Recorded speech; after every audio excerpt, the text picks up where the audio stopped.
দাউ দাউ দাউ দাউ করে জ্বালানো হচ্ছে। ওই মহিলাগুলো চিৎকার করে চেঁচামেচি করে দিয়েছে। আর ওই মহিলাদের মাথার উপরে বসে কিছু কাকগুলো বসে থেকে তাদের মাথার মগজগুলো ঠুকুরে ঠুকুরে ঠুকুরে ঠুকুরে খাচ্ছে। এই দৃশ্য দেখার পরে নবীজির মনটা বড় খারাপ হয়ে গেল।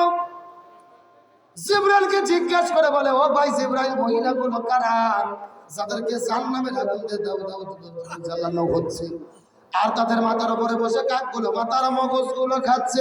জিবরাইল জিজ্ঞাসা করে বলেন, ইয়া রাসূলুল্লাহ, মনের মধ্যে কষ্ট নেবেন না, আপনি রাগ করবেন না।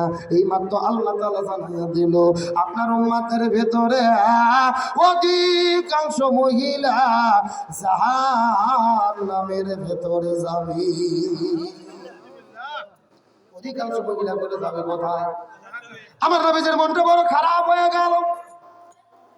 ও ভাই জিবরাইল, তুমি কেমন কথা বললে? অধিকাংশ মহিলা কেন জাহান্নামের মধ্যে যাবে? জিবরাইল বলে, ইয়া রাসূলুল্লাহ, মন খারাপ করবেন না, রাগ করবেন না, কষ্ট পাবেন না। অধিকাংশ মহিলা জাহান্নামের মধ্যে যাবে। এর পিছনে অনেকগুলো কারণ রয়েছে। তার ভেতরে প্রধানত কারণ হলো দুইটা। জোরে বলেন কয়টা? দুইটা। আরো জোরে? দুইটা। জোরে হলো না? দুইটা। অধিকাংশ মহিলা জাহান্নামের মধ্যে যাবে। তার মধ্যে অন্যতম কারণ হলো দুইটা। এই দুইটা কারণগুলো কি কি, আর এই দুই প্রকার মহিলা নন্দীগ্রামে আছে কিনা আমাদের হাদিস থেকে জানার দরকার আছে না নাই?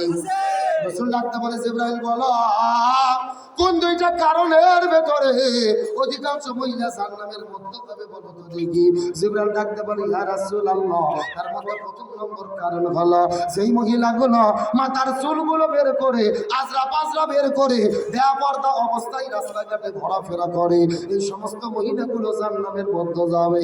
তার মানে বোঝা গেল বেপরদা নারী যারা জাহান্নামে যাবে তারা, এ সুন্দরস্থান পূরণ বোঝেন না, চিৎকার করে বেপরদা নারী যারা। সাউন্ড এত আসতে হবে না, জোরে সাউন্ড দেন। ওই বইয়ের আজান বাড়ির থেকে শুনতে পারে এমন করে মিছিল করা লাগবে জোরে। বেপরদা নারী যারা, বেপরদা নারীর স্বামী যারা। আর বাঙালি কথা নাই, আর কথা শোনেন, আমরা যখন ওয়াজ করি না অধিকাংশ মহিলা জাহান্নামে যাবে, কিছু কিছু পুরুষ মানুষ বগল বাঁধায় যে যাক মহিলাগুলো যাই যাক, আমরা তো বাঁচলাম না। অনেকের মনের কিন্তু এটা ধারণা, কিন্তু হাদিসটা গভীর মনোযোগে বোঝা লাগবে। আমার নবীজি বলেছেন, একটা মহিলা যদি জাহান্নামে যায়, ওই মহিলাটা জাহান্নামে যাবে না। একটা মহিলার সঙ্গে কমপক্ষে 4 জন পুরুষকে জাহান্নামে যেতে হবে। একটা মহিলা যদি জাহান্নামে যায় একা যাবে না, একটা মহিলা 4 জন পুরুষকে জাহান্নামে নিয়ে যাবে। জোরে বলেন কতজন? আরো জোরে। এই 4 জন কারা কারা আমাদের জানার দরকার আছে না নাই? এ নন্দীগ্রামের মুসলমান, গভীর মনোযোগ, শর্টকাটে বলে দেব। একটা মেয়ে যদি জাহান্নামের ভেতরে যায়, ওই মেয়ের কারণে আরো 4 জন পুরুষকে জাহান্নামের মধ্যে যেতে হবে। তার মধ্যে প্রথম নম্বর হলো, কোন মেয়ে যদি জাহান্নামের মধ্যে যায়, ওই মেয়ে একা একা জাহান্নামে যাবে না।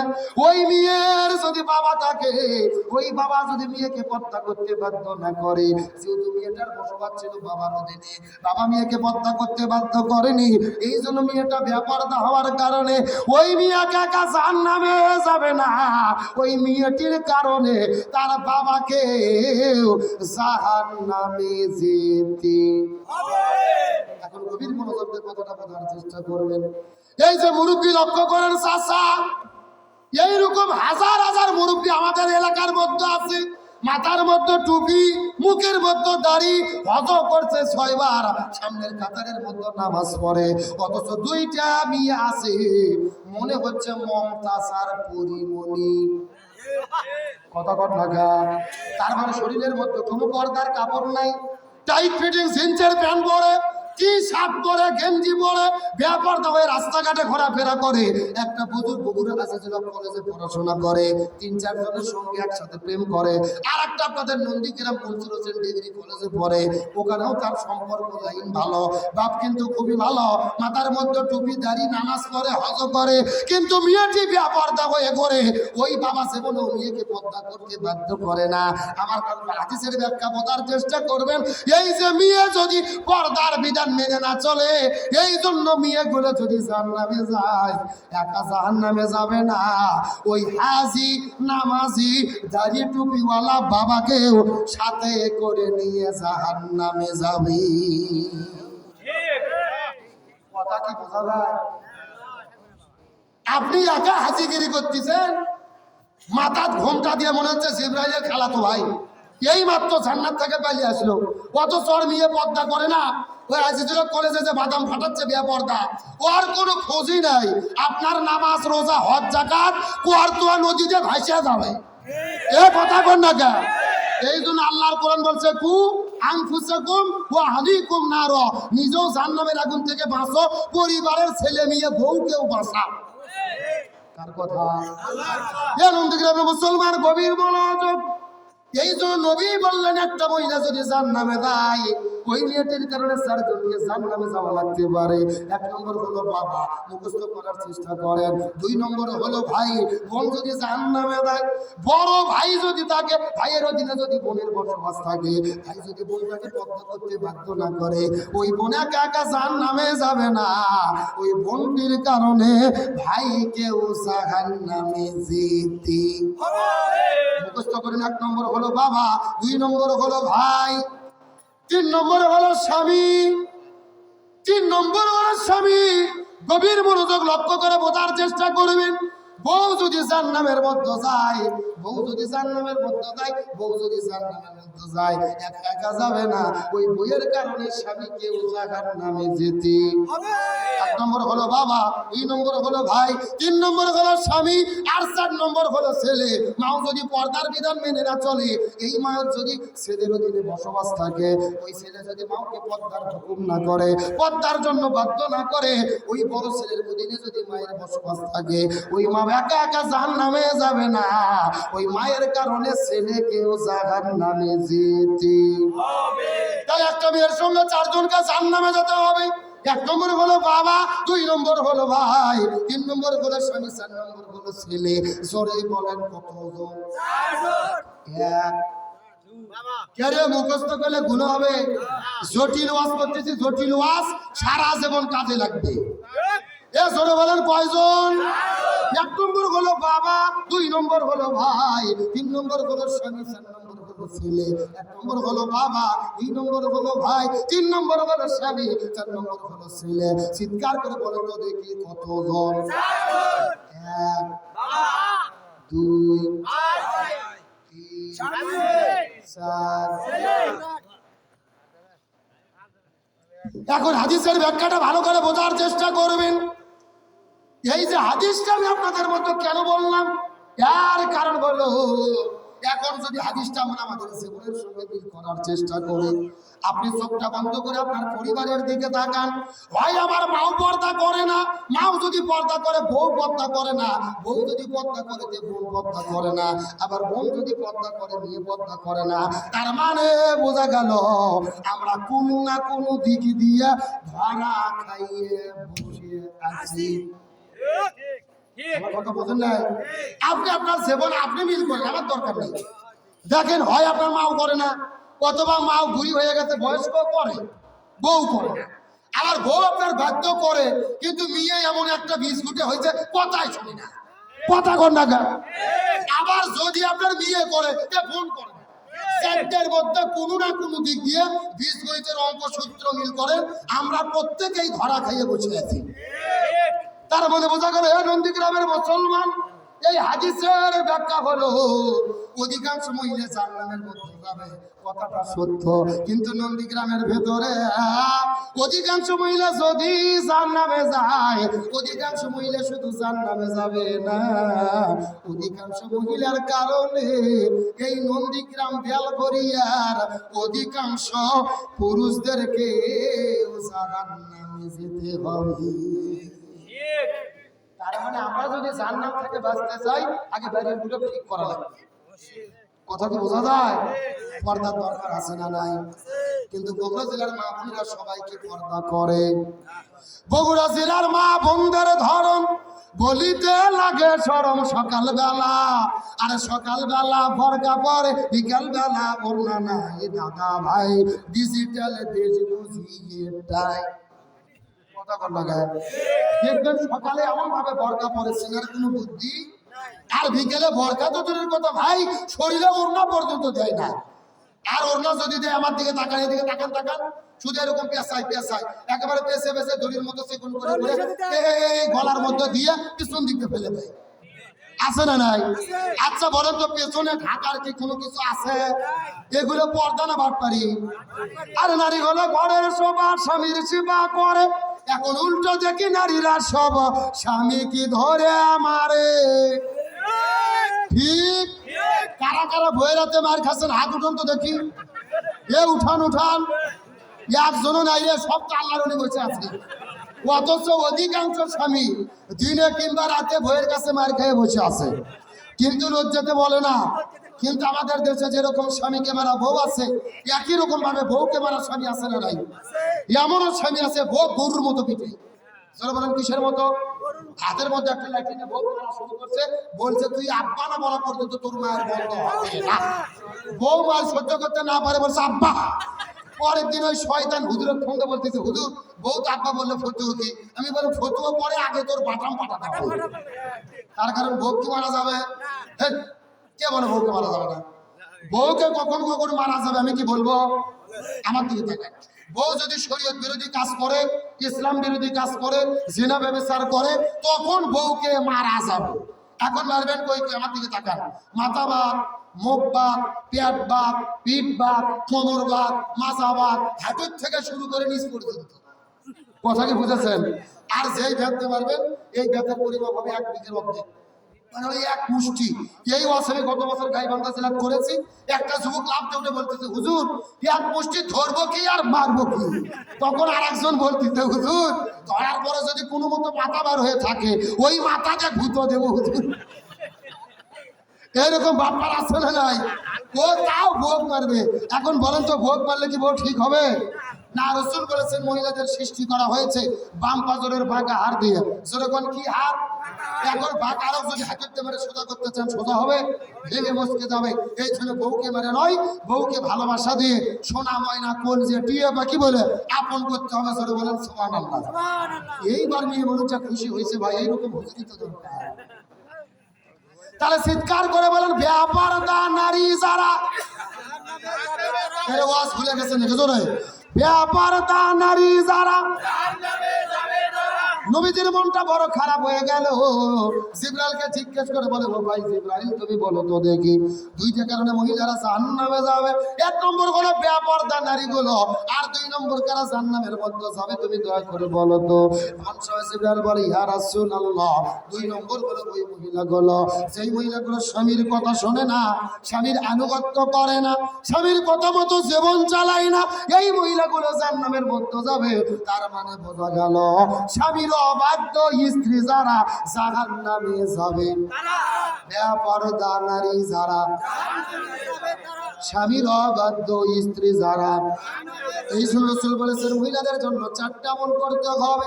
1 নম্বর হলো নামাজ, 2 নম্বর হলো রোজা, 3 নম্বর স্বামীর খেদমত, 4 নম্বর পর্দা। এই 4টা আমল যদি কোনো মহিলা করতে পারে আল্লাহ তাদের জন্য 8টা জান্নাতের দরজা খুলে দেবে রে। সেই দরজা পছন্দ, ওই দরজা দিয়ে তারা জান্নাতে চলে যাবে। এ বগুড়ার মুসলমান কোন দিকে মনোযোগ নেই, এই দিকে লক্ষ্য করে বোঝার চেষ্টা করেন। মহিলাদের জন্য আর 1 মিনিট আমি কথা বলবো। মা বোনেরা যারা পর্দার অন্তরালে বসে বসে কথা শুনতেছি, পর্দার বিধান যদি মেনে না চলে আল্লাহ তাদের কবরের ভিতরে কেমন আযাব দিতে পারে বাস্তব একটা সত্য ঘটনা 1 মিনিটের মধ্যে তাদের জন্য শিক্ষার জন্য বলবো। ওই পাকিস্তান দেশের করাচি শহরের ঘটনা। আল্লামা তারেক জামিল রহমতুল্লাহ আলাইহি তার কিতাব আমার দেখা কবরের আযাব বইয়ের মধ্যে লক্ষ্য করে বলেন, বর্ণনা করে বলেছেন ওই পাকিস্তান দেশের করাচি শহরের ঘটনা। একটা সুন্দরী মেয়ে একদিন পৃথিবী থেকে বিদায় নিয়ে চলে গেল। ওই মেয়েটা বিদায় নেওয়ার পরে এলাকার মানুষেরা কবর করার জন্য যখন চলে গেলেন কবরস্থানে, ওই জায়গায় যাওয়ার মধ্যে যে যখন কবর করা শুরু করলেন, তারা লক্ষ্য করে দেখতে পারে ওই কবরটা করতে করতে যখন কবর করা শেষ হয়ে যাবে, এমন সময় লক্ষ্য করে দেখতে পারে ওই কবরের ভেতরে এক নয় দুই নয় 99টা বিষাক্ত সাপ এসে হাজির হয়ে গেছে। এলাকার মানুষেরা বড় আশ্চর্য হয়ে গেল। জীবনে কত কবর খনন করেছে, কোনদিন কবরের মধ্যে তো সাপ দেখতে পারি নাই। প্রথম নম্বর কবরটা বাদ দিয়ে 2 নম্বর কবরটা খনন করা শুরু করলো। 2 নম্বর কবর খনন করতে করতে ওই 2 নম্বর কবর খোঁড়া যখন হয়ে গেল, লক্ষ্য করে দেখে 2 নম্বর কবরের মধ্যে 99টা সাপ আসলো। 1 নম্বর 2 নম্বর কবর বাদ দিয়ে 3 নম্বর কবর করা শুরু করলো। 3 নম্বর কবরের মধ্যেও 2টা কবরের মতোই সাপ চলে এসেছে। 1 নয় 2 নয় 3টা কবর খনন করলেন, একই ঘটনা। এলাকার মানুষেরা বড় আশ্চর্য হয়ে গেলেন। জীবনে কত কবর খনন করেছি রে, কোন কবরের মধ্যে এরকম করে আমরা সাপ আসতে দেখি নাই। পাকিস্তান দেশের টেলিভিশনের মধ্যে খবর প্রচার হয়ে গেল। চতুর্দিক থেকে লক্ষ লক্ষ মানুষেরা, পুরো করাচি শহরে লক্ষ লক্ষ মানুষ আসার পরে জাম হয়ে গেল। ওই পাকিস্তান দেশের বড় বড় মুফতি মহাদ্দেশ হুজুরদেরকে ডাকা হলো, আপনারা বলেন তো দেখি এখন আমরা কি করব, মেয়েটিকে কেমন করে দাফন করা যায়। সমস্ত হুজুরেরা মিলে ফতোয়া দিয়ে দিলেন। একত্রিত ভাবে ঘটনা দেখার পরে সুন্দর করে ফয়সালা করে দিল, পৃথিবীর মানুষেরা রে, একে একে 3টা কবর খনন করেছো, 3 কবরের মধ্যেই 99টা সাপ এসেছে। তার মানে বোঝা গেল 3টা কবর কেন, 300 কবর কেন, 3 লক্ষ কবর যদি খনন করো কোনো লাভ হবে না। ওই মেয়েটি দুনিয়ায় যেই পাপ করেছে, ওই পাপের ফল তাকে কবরে ভোগ করতে হবে। বরং মেয়েটিকে সাপের মধ্যেই তোমরা দাফন করে দাও। মানুষেরা বড় আশ্চর্য হয়ে গেল, মেয়েটিকে কেমন করে সাপের মধ্যে দাফন করবেন। আর মেয়েটি জীবনে কি এমন অন্যায় করল রে, সেই পাপটা করার কারণে 99টা সাপ কবরের মধ্যে আসলো। জানতে মন চায় কি চায় না? আরো জোরে বলেন। এ বগুড়ার মুসলমান অবশ্যই বলবো এই কবরে সাপ আসার কারণ কি, আপনাদেরকে অবশ্যই বলবো। তবে এখন আমি আপনাদের মূল আলোচনার দিকে নিয়ে চলে যেতে চাই। খাজা বিদায় নিয়ে চলে গেছে, লক্ষ লক্ষ মানুষেরা কান্না করে করে দোয়া করে, মনে আছে না? এ বগুড়া নন্দীগ্রামের মুসলমান গভীর মনোযোগ। জোর পার হয়ে যায় জানাজা হয় না, আসর পার হয়ে যায় জানাজা হয় না। মাগরিবের সময় যখন চলে আসলো, লক্ষ লক্ষ মানুষেরা হইচই করা শুরু করলেন। এ খাজার ছাত্ররা রে, তোমরা কি খাজার লাশটা জানাজা করবো না রে? আমরা অনেক দূর থেকে এসেছি, মরুভূমির পথ পাড়ি দিয়ে রজনীতে বাড়ির মধ্যে ফিরে যেতে হবে। তোমরা জানাজাটা করে দাও, আমরা বাড়িতে ফিরে যাব। কিন্তু জানাজা দেওয়া হয় না। চতুর্দিক থেকে হইচই শুরু হয়ে গেল। একটা ছাত্র কান্না করতে করতে হাত উঠিয়ে চিৎকার করে বলে, হে পৃথিবীর মানুষেরা রে, তোমরা কান্না করো না, তোমরা বসে থেকো না, তোমরা বাড়ির দিকে চলে যাও রে। আজকে খাজার জানাজা হবে না, বিনা জানাজায় তারা লাশটাকে দাফন করতে হবে। লক্ষ লক্ষ মানুষ বলে না, কখনোই সম্ভব নয়, এটা কখনোই মানা যাবে না। আমরা জানাজা না করে বাড়িতে ফিরব।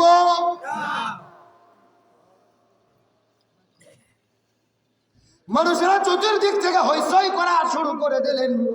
ভারত উপমহাদেশের মধ্যে একজন জগৎ বিখ্যাত আল্লাহর নবী, কেন তার জানাজাটা দেওয়া হবে না? একটা ছাত্র কান্না করতে করতে বলে, খাজা পৃথিবী থেকে বিদায় নেওয়ার আগে আমাদের কাছে ওসিয়ত করে গেছে, তার জানাজার নামাজের যেই লোকটা ইমামতিত্ব করবে তার মধ্যে কমপক্ষে 4টে গুণ থাকা লাগবে। এই 4টে গুণের লোক না পাওয়া গেলে জানাজা হবে না। তবে দুর্ভাগ্যজনক ব্যাপার হলো, সকালবেলা খাজা বিদায় নিয়ে চলে গেছে, এখন সন্ধ্যা ঘনিয়ে আসলো রে। দুর্ভাগ্যজনক ব্যাপার হলো, আমরা 4টে গুণের একটা লোক এখনো খুঁজে পাই। এই জন্য জানাজাটা দেওয়া হবে না, বাড়িতে ফেরত চলে যাও। লক্ষ লক্ষ মানুষ চিৎকার করে বললেন, এ খাজার ছাত্ররা রে, খাজার মৃত্যুর আগে কি কি চারটে শর্ত দিয়ে গেছে বলো তো দেখি। এই লক্ষ মানুষের মধ্যে চারটে সত্যের কথা বলে দাও। এই চারটে সত্যের মানুষ একজন অন্তত এই জানাজার ভেতরে থাকলেও থাকতে। এই কথা বলার পর একটা ছাত্র দাঁড়িয়ে কান্না করতে করতে বলে, এই পৃথিবীর মানুষেরা তোমরা মনোযোগ দিয়ে শুনে নাও, তোমাদের মধ্যে এমন কি কোনো মানুষ আছে নাকি রে, যেই মানুষটা 40 বছর ধরে জামাতের সহিত ফরজ নামাজ আদায় করেছে? তোমাদের মধ্যে এমন কি কোনো মানুষ আছে না, যেই মানুষটা 40 বছর ধরে তাহাজ্জুদের নামাজটাও পড়তে ভুল করে না? তোমাদের মধ্যে এমন কি কোনো মানুষ আছে নাকি রে, সেই মানুষটা 40 বছর ধরে আসরের 4 রাকাত ফরজের 4 রাকাত সুন্নাতটাও পড়তে ভুল করে নাই? তোমাদের মধ্যে এমন কি কোনো মানুষ আছে নাকি রে, যেই মানুষটা জীবনে কোনোদিন কোনো মহিলার দিকে ইচ্ছে করে তাকায় নাই? এই চারটা শর্তের যদি মানুষ খুঁজে পাওয়া যায়, তাহলে তার মাধ্যমে আজকে তার ইমামতিতে জানাজা হবে।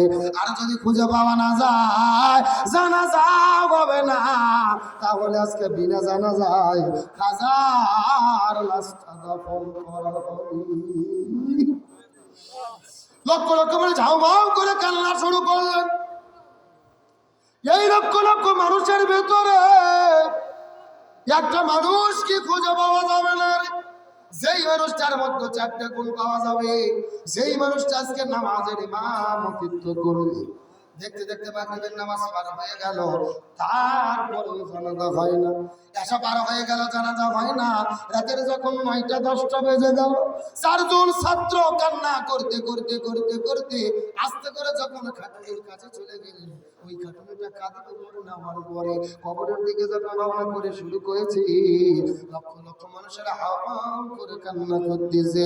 জানাজাটা হলো না রে, বিনা জানাজায় খাজার লাশটা কবরের দিকে চলে যায়। এমন সময় লক্ষ্য করে দেখা গেল, ওই লক্ষ মানুষের ভেতর থেকে পেছন দিক থেকে কে যেন হাত উঠাইয়া বলে, এ পৃথিবীর মানুষের আরে, তোমরা খাজার লাশটা নিয়ে যেও না। খাজার জানাজার নামাজের ভেতরে আমি ইমামতিত্ব করতে যাই। লিল্লাহি তাকবীর। তোমরা খাজার লাশটা কবরের দিকে নিয়ে গেও, আমি নামাজের ইমামতিত্ব করব। লক্ষ লক্ষ মানুষ শোনার পরে দ্রুত গতিতে তাকে যাওয়ার জায়গা করে দিল। লক্ষ মানুষের মধ্যে রাস্তা তৈরি হয়ে গেল। লোকটা দৌড়ায়া দৌড়ায়া আস্তে করে যখন চলে গেলেন খাজার খাটুনির কাছে, খাজার খাটুনির কাছে যাওয়ার পরে খাটুনি টেনে ধরে কান্না করতে করতে ডাকতে বলে, খাবার তুমি তো পৃথিবী থেকে বিদায় নিয়ে চলে গেল, আমার জীবনের এত বড় ক্ষতি তুমি কেন করলে রে খাজা? আমার জীবনের মধ্যে এত বড় ক্ষতি তুমি কেন করলে? এই 4টা আমল আমি গোপনে গোপনে গোপনে করেছি। এই 4টা আমলের কথা আমার স্ত্রী সন্তান জানে না, এই 4টা আমলের কথা পাড়া প্রতিবেশী জানে না, আত্মীয় স্বজন জানে না, বাবা মাও জানে না। এই 4টা আমল আমি গোপনে গোপনে করেছি আল্লাহর সন্তুষ্টির জন্য। এক হাজার দুনিয়ার কোনো মানুষ আমার ইবাদতের কথা জানতো না, অথচ তুমি কেন লক্ষ মানুষের সামনে প্রকাশ করে দিয়ে গেলে? এই যে লক্ষ মানুষ আজকে জেনে গেল আমি এই 4টা ইবাদত করেছি, আর কেউ করতে পারলো না। আগামীকালকে সকালবেলা আমি যখন বাড়ি থেকে বের হই, রাস্তাতে হেঁটে হেঁটে হেঁটে হেঁটে চলে যাবো, এলাকার মানুষেরা আমাকে পিছন দিক থেকে ডাকতে বলবে, তুমি তো ফার্স্ট হয়েছো, তুমি তো সেরা হয়েছো, এই পৃথিবীতে তো কেউ পারলো না, তুমি তো গতকালকে পারলে। এইভাবে যদি আমার প্রশংসা করতে থাকে, শয়তান তো বসে থাকবে না, আমার মনের মধ্যে সে কুমন্ত্রণা দেওয়া শুরু করবে, ঠিকই তো, তুমি তো সবার চাইতে সেরা, কেউ করতে পারেনি, তুমি করতে পেরেছ। এইরকম বলে বলে শয়তান যদি মনের মধ্যে কুমন্ত্রণা দেয়, আর আমার মনের মধ্যে যদি অহংকারের তৈরি হয়, রাসূল বলে গিয়েছে, এই দুনিয়ার ভেতরে ইবাদত করার পরে যদি কেউ লোক দেখানোর জন্য তা প্রকাশ করে, অহংকার করে, ওই অহংকার করার কারণে ওই লোক দেখানো ইবাদত আল্লাহ তাআলা কখনো কবুল করবে না। তার ইবাদতগুলো বরবাদ হয়ে যাবে, ধ্বংস হয়ে যাবে। এক হাজার তুমি তোমাকে বিপদের মধ্যে ফেললে রে, লক্ষ মানুষের মধ্যে গোপন ইবাদতের কথা বলে দিয়ে গেলে, আমার বড় বিপদ হয়ে গেল রে খাজা, এত বড় ক্ষতি তুমি আমার কেন করলে? এই বলে খাটুনি ধরে কান্না করতে করতে ওই লোকটা চিৎকার করে বলে, ওরে খাজারে তোমার কাছে বলে দে রে, আসরের ময়দানে আল্লাহ যদি তোমার উপরে রাজি খুশি হয়ে যায়, তুমি তো আল্লাহর বন্ধু, তুমি তো আল্লাহর ওলি, একজন বুজুর্গ ব্যক্তি, আল্লাহ যদি তোমার উপরে রাজি খুশি হয়ে যায় আর যদি সুপারিশ করার মতো সুযোগ দেয়, তুমি আল্লাহর কাছে বলে দিও আল্লাহ যেন আমার ইবাদত গুলোকে বরবাদ করে না দেয়। আমি নবী না চিনিলাম কি ভুল করিলাম, আমি নবী না চিনিলাম কি ভুল করিলাম, ভসমে ঢালিলাম ঘি, মানুষ হইয়া জন্ম লইয়া মানুষের করিলাম কি, আমি মানুষ হইয়া জন্ম লইয়া মানুষের করিলাম কি। খাজা কান্না করতে করতে চতুর্দিক থেকে মানুষেরা হলডিল হয়ে গেল। এ খাজা তোমার গল্প পরে হবে, খাজা তো বিদায় নিয়ে চলে গেছে। ওই মানুষটিকে সবাই জোর করলেন, দ্রুত গতিতে তুমি দাঁড়িয়ে যাও, নামাজটা পড়ে দাও। লক্ষ লক্ষ মানুষেরা বাড়ির মধ্যে চলে যাবে, রাত বড় গভীর হয়ে যায়। লোকটা মানুষটা চোখটা মুছে কান্না করতে করতে করতে করতে নামাজ পড়ানোর জন্য নামাজের জায়গায় তিনি দাঁড়িয়ে গেল। লক্ষ লক্ষ মানুষেরা তার পিছনে দাঁড়িয়ে গেলেন। যারা যার নামাজ চলতেছে লক্ষ লক্ষ মানুষেরা হাউমাউ করে কান্না করে। হাজার ছাত্রগুলো কান্না করতে করতে ভাবে আমাদের শিক্ষক বিদায় নিয়ে চলে গেল, অথচ আমরা নামাজের ইমামতিত্ব করতে পারলাম না। ছেলেগুলো কান্না করে করে মনে মনে চিন্তা করে আমাদের বাবা বিদায় নিয়ে চলে গেল, অথচ আমরা নামাজের ইমামতিত্ব করতে পারলাম না। এইরকম কান্নার ভেতরে জানাজার নামাজটা যখন শেষ হয়ে গেল, ডান দিকে সালাম ফেললেন, বাম দিকে সালাম ফেললেন, কিন্তু নামাজ হয়ে যাওয়ার পরে আশ্চর্যজনক ঘটনা ঘটে গেল। ওই খাজার লাশটা নিয়ে যাওয়া হবে কবরের ভেতরে, কিন্তু খাজার লাশের কাছে কেউ যায় না, খাজার লাশটা কবরে কেউ নিয়ে যায় না। যেই মানুষটি নামাজের ইমামতিত্ব করলো ওই মানুষটিকে দেখার জন্য সবাই পাগল হয়ে গেল। ওই মানুষটার পরিচয় কি রে? যেই মানুষ 4টে গুণ অর্জন করলো ওই মানুষটা কে রে? এই লক্ষ মানুষের মধ্যে আজকে সে বিজয়ী হয়ে গেল আর নামাজের ইমামতিত্ব করলো। ওই লোকটির পরিচয় জানার জন্য সবাই পাগল হয়ে গেল। সবাই জানতে চায় ওই লোকটির পরিচয় কি। আপনারা জানতে চান কি চান না? নন্দীগ্রামের মুসলমান গভীর মনোযোগ, কোনো দিকে নজর নাই, কোনো দিকে তাকাতাকি নাই। ওই মানুষটা কে রে? লক্ষ লক্ষ মানুষ মানুষটির যার কাছে যাওয়ার পরে আরো বেশি পাগল হয়ে গেল। যেই মানুষটি নামাজের ইমামতিত্ব করেছে ওই লোকটা দুনিয়ার কোনো মুফতি নয়, দুনিয়ার কোনো মুহাদ্দিস নয়, দুনিয়ার কোনো ইমাম নয়, মসজিদ নয়, দুনিয়ার কোনো হুজুর নয় রে। যেই লোকটা নামাজের ইমামতিত্ব করেছে ওই লোকটার পরিচয় হলো যিনি দিল্লি সালতানাতের রাষ্ট্রপতি খাজা শামসুদ্দিন আল-তামাশ রহমাতুল্লাহ আলাইহি। লিল্লাহি তাকবীর। এই নন্দীগ্রামের মুসলমান গভীর মনোযোগ দিয়ে কথাটা বোঝার চেষ্টা করবেন। সেই মানুষটা নামাজের ইমামতিত্ব করলেন ওই মানুষটা বড় কোনো আলেম নয়, হুজুর নয়, মুফতি নয়, মুহাদ্দিস নয়। ওই মানুষটা ছিলেন দিল্লির রাষ্ট্রপতি। ওই সময় দিল্লি কিন্তু সাধারণ কোনো দিল্লি ছিল না। ভারত, বাংলাদেশ, পাকিস্তান, নেপাল, ভুটান, শ্রীলঙ্কা এই সবগুলো দেশ মিলে ছিল ভারতীয় উপমহাদেশ। আর উপমহাদেশের রাজধানী ছিল দিল্লি। ওই দিল্লির রাষ্ট্রপতি ছিলেন খাজা শামসুদ্দিন আল-তামাশ রহমাতুল্লাহ আলাইহি। এই মানুষটা নামাজের ইমামতিত্ব করেছে। এখন আপনাদের মনের মধ্যে প্রশ্ন জাগতে পারে, হুজুর 2 ঘন্টা ধরে এই আলোচনাটা আপনারা কেন করলেন? এর পেছনে কারণটা কি? গভীর মনোযোগ দিয়ে কান খাড়া করে বোঝার চেষ্টা করবেন। এই নন্দীগ্রামের মুসলমান প্রতি বছরের ভেতরে এই মাহফিলটা লক্ষ টাকা খরচ করে কি লাভ হবে? এই মাহফিলটা সম্পূর্ণ করে কি হবে যদি আমরা আমাদের জীবনকে পরিবর্তন করতে না পারি, যদি আমরা আমাদের ঈমান আমলকে পরিবর্তন করতে না পারি? আমি আপনাদের মাথার মধ্যে একটা মেসেজ দিতে চাই। ওই মানুষটা যদি দিল্লি রাষ্ট্রপতি হওয়ার পরে 40 বছর ধরে জামাতে নামাজ আদায় করতে পারে, আমরা কেন পারবো না? আমরা তো ফারসাইতার ব্যস্ত না রে। কেউ বা জমির মধ্যে কাজ করি, কেউ বা খেতে কামারে কাজ করি, কেউ বা রিকশা চালাই, কেউ বা চাকরি করি, ব্যবসা করি। আমরা চাইলেই তো 5টা ওয়াক্ত নামাজ জামাতে পড়তে পারবো, কিন্তু কেন পারি না রে? আমরা কি শয়তানের দাসত্ব গোলামিতে মত্ত হয়েছি? ওই লোকটা 40 বছর ধরে এত বড় দায়িত্ব পালন করে তাকবীরে উলার সঙ্গে যদি নামাজ আদায় করতে পারে, আমরা কেন পারবো না? ওই লোকটা 40 বছর যদি তাহাজ্জুদ পড়তে পারে, আমরা কেন পারবো না? আসর নামাজের আগে 4 রাকাত সুন্নাত যদি পড়তে পারে, আমরা কেন পারবো না? ও দেশের রাষ্ট্রপতি হয়ে যদি নিজের চোখকে হেফাজত করে, আমরা কেন করতে পারবো না? আমাদের অন্ধকার কবরের কথা চিন্তা করতে হবে। ওই কবরের মধ্যে কিন্তু আমাদেরকে যেতে হবে। এই দুনিয়ার মধ্যে কত মানুষ বাবা বেঁচে তাকে সন্তান বিদায় নিয়ে চলে যায়, দাদা বেঁচে তাকে নাতি বিদায় নিয়ে চলে যায়। এই পৃথিবীতে এমন ঘটনা ঘটে কি ঘটে না?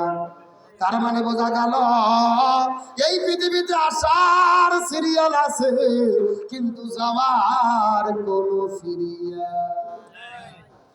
আপনি যেই বাড়ির মধ্যে বসবাস করেন, আপনি যেই ঘরের মধ্যে থাকেন, এই যে প্রচন্ড শীতের ভেতরে ল্যাপ কম্বল 2-3টা করে উড়ি দিয়ে তারপরও শীত পার হয় না। একটাবার কি চিন্তা করে দেখেছেন, আজকে যদি আপনার মৃত্যু হয় আর যদি আপনাকে কবরের মধ্যে রেখে আসা হয়, কবরের মধ্যে ল্যাপ নাই, খেতা নাই, মানুষ নাই রে, এই শীতের ভেতরে ওই কবরের মধ্যে আমরা কিভাবে সময় পার করব? এই জগৎ 1 মাস আগে আমাদের দেশের ভেতর থেকে একটা শিল্পী মৃত্যুবরণ করে বিদায় নিয়ে চলে গেলেন। যিনি একটা গান লিখেছিলেন, বাড়িওয়ালা নাই রে বাড়ি, নাই রে দুনিয়াতে। তিনি যেই বাড়ির মধ্যে বসে গান লিখেছিলেন, বাড়িওয়ালা নাই রে বাড়ি, নাই রে দুনিয়াতে, আল্লাহর হুকুম হয়ে গেল তিনিও তার বাড়ির অন্ধকার কবরে চলে গেল। তার মানে আল্লাহ যেন বুঝাইতে চায়, কুল্লু নাফসিন যায়িকাতুল মাউত, প্রত্যেকটা মানুষকে মৃত্যুবরণ করতে। চোখের পলকে তুমি হতে পারো লাশ, চিরতরে বন্ধ হবে তোমারই নিঃশ্বাস, হবে এলান তোমারই নাম মসজিদের মাইকে, হবে এলান তোমারই নাম মসজিদের মাইকে। বাড়িওয়ালা নাই রে বাড়ি, নাই রে দুনিয়াতে, সবাই বাড়িওয়ালা নাই রে বাড়ি, নাই রে দুনিয়াতে, বাড়িওয়ালা নাই রে বাড়ি, নাই রে দুনিয়াতে, বাড়িওয়ালা নাই রে বাড়ি, নাই রে দুনিয়াতে। তোমার ভয়ে থাকতো মানুষ ছিল বাহাদুরি, ভাবনি হাওয়ায় ওরা তুমি যে রঙিনী ঘুরি। তোমার ভয়ে থাকতো মানুষ ছিল বাহাদুরি, ভাবনি হাওয়ায় ওরা তুমি যে রঙিনী ঘুরি। সুতোয় টান দিলে মালিক, সুতোয় টান দিলে মালিক পারবে না থাকিতে। বাড়িওয়ালা নাই রে বাড়ি, নাই রে দুনিয়াতে, বাড়িওয়ালা নাই রে বাড়ি, নাই রে দুনিয়াতে, বাড়িওয়ালা নাই রে বাড়ি, নাই রে দুনিয়াতে, বাড়িওয়ালা নাই রে বাড়ি, নাই রে দুনিয়াতে, বাড়িওয়ালা নাই রে বাড়ি, নাই রে দুনিয়াতে, বাড়িওয়ালা নাই রে বাড়ি, নাই রে দুনিয়াতে। এ বগুড়া নন্দীগ্রামের মুসলমান গভীর মনোযোগ। আমার পুরো আলোচনা যদি ভুলে যান, আমার কোনো আপত্তি নাই, শেষ মেসেজটা বাবার মধ্যে বাড়িতে যাওয়ার চেষ্টা করবেন। আপনি আপনার বাড়িতে থাকতে পারবেন না, ওই বাড়ি কবরে যাবে না, গাড়ি কবরে যাবে না, জমি কবরে যাবে না, সন্তান সম্পদ কবরে যাবে না, ওই কবরের মধ্যে যাবে আমল। এই জন্য আল্লাহর কোরআন বলেছেন, আল্লাযী খালাকাল মাউতা ওয়াল হায়াতা লিয়াবলুয়াকুম আইয়ুকুম আহসানু আমালা। আল্লাহ বলেন, মানুষের জীবনকে সৃষ্টি করেছে পরীক্ষা করার জন্য, কারা কারা ভালো ভালো আমল করে কবরের মধ্যে আসতে পারে। এই জন্য আজকের আলোচনা শোনার পরে আমরা শপথ গ্রহণ করব, এতদিন যা করেছি ভুল করেছি, তওবা করব, আমলিয়াতের জিন্দেগি গঠন করব। আল্লাহ আমাদেরকে যতদিন পিছে রাখে, 5 ওয়াক্ত নামাজ জামাতে পড়বো, রমজান মাসে রোজা রাখবো, হজ করবো, যাকাত দেব, কোরআন সুন্নাহর বিধানগুলো মেনে চলবো, এই বাংলার জমিনে কোরআনের শাসন কায়েমের জন্য কাজ করব। ওই কবরে যাওয়ার আগে আমুলের জিন্দেগি গঠন করার শপথ নিতে কারা কারা রাজি আছেন? দুটি হাত আল্লাহকে তুলে দেখা, চিৎকার করে বলি ইয়া রাব্বাল আলামিন। আজকের মাহফিলকে আপনি কবুল করে নেন। হে আল্লাহ, আমরা যতদিন বেঁচে থাকি 5 ওয়াক্ত ফরজ নামাজ, ফরজ রোজা, রসুলের সুন্নাহ, কোরআনের বিধান মেনে চলা তৌফিক দেন। সকলে বলেন আমিন। আপনাদের কি কষ্ট হলো? রাগ করলেন? ওই কবরের মধ্যে কয়টা সাপ এসেছে? কেন আসলো জানতে মন চায় না? আলোচনা কি আর 5 মিনিট চলবে? কারা কারা চলবে না হাত তোলেন। ওই 3 জনের ঘুম ধরছে বোঝা গেল। হ্যাঁ, সত্য সত্য কারা কারা চলবে হাত তোলেন তো দেখি। লিল্লাহে তাকবীর। নাই সাউন্ড আগের মতো নাই, হাত নামান। আপনাদের এখানে কি ফুটবল খেলা হয়? বিয়ে খেলা হয় না? এক পাশে যারা বিয়ে করছে তারা, আর এক পাশে যারা বিয়ে করেনি তারা, এরকম খেলা হয় না? বিয়ে তো অবিয়েতে। এখন একটা তাকবীর দেবো, প্রথমে তাকবীর দেবে যারা বিয়ে করেনি তারা, তারপরে তাকবীর দেবে যারা বিয়ে করেছে তারা। দেখি কাদের সাউন্ড বেশি দেখার দরকার আছে না নাই? এ প্রথমে হাত ওঠাও অবিবাহিত কারা কারা দেখি, যারা যারা বিয়ে করেন অবিয়ে। হ্যাঁ, লিল্লাহে তাকবীর, হাত নামা। এখন যারা যারা বিয়ে করছেন হুজুর মুরব্বী বাবজান, যারা যারা বিয়ে করছেন, এই বিলাল ভাই হাত তোলেন, যারা যারা বিয়ে করেছেন লিল্লাহে তাকবীর। কি বড় ভাই সাউন্ড শুনতে বেশি? কি আপনারা বিয়ে করছেন এই জন্য বলতেছেন নাকি? আসলে বিয়েলাদের সাউন্ড বেশি, কারণ হলো বিয়েলাদের সংখ্যা বেশি। জনগণ কি বেশি? এখন বিয়ে বিয়ে সবাই মিলে সাথে যদি একটা তাকবীর দেয়, সাউন্ড কম হবে না বেশি হবে? সবাই মিলে এমন একটা তাকবীর দেবো, আশেপাশে কোনো সার পোকা, তেলা পোকা, ওই পোকা, ইসলাম বিদ্বেষী শক্তি যদি থাকে ওদের অন্তরে যেন কাপড়ি সৃষ্টি হয়। রাজি আছেন? দেখি সবাই টান টান হাত তুলেন তো দেখি সবাই। এই ছেলে হাত সবাই, জি হাতগুলো একটু নাড়াচাড়া করেন তো দেখি, ঘুম ছাড়ুক। আলহামদুলিল্লাহ। এখন হাতগুলো মুষ্টি করেন, মুষ্টি একটু গলা কাকার দাম থেকে। লিল্লাহে তাকবীর, আল কোরআনের আলো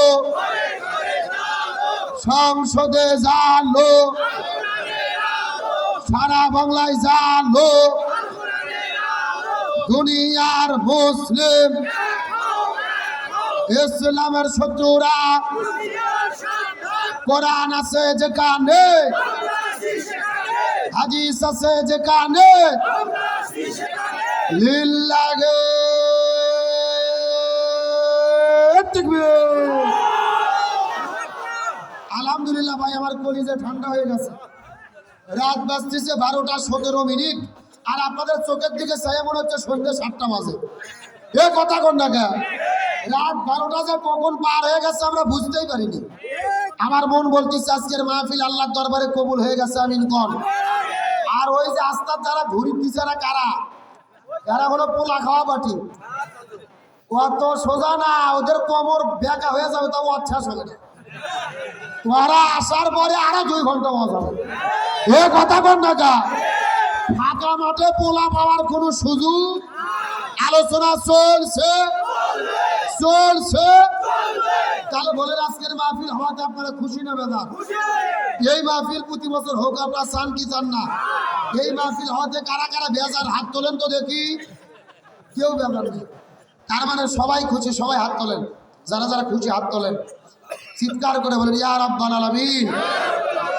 আজকের মাহফিলকে আপনি কবুল করেন। এই মাহফিলে আমাদের সামর্থ্য মতো দান করার তৌফিক দেন। সকলে বলেন আমিন। হাতগুলো মুষ্টি করেন, মুষ্টি করেন। হ্যাঁ, আস্তে আস্তে নামাইয়া নামাইয়া নামাইয়া পকেটে ঢোকান। আমি ঘড়ির কাঁটায় 2 ঘন্টা 10 মিনিট ওয়াজ করেছি, প্রয়োজনে আরো 30 মিনিট হবে, কোনো সমস্যা। তার আগে আমি আপনাদের মধ্যে বলতে চাই, এই যে মাদ্রাসার মাহফিল, অনেকগুলো টাকা তারা খরচ করেছে আপনাদের দানে মাদ্রাসাটা চলে। মাত্র 2 মিনিট সময় আমি নেব। এই হাজারো মানুষের মধ্যে মাত্র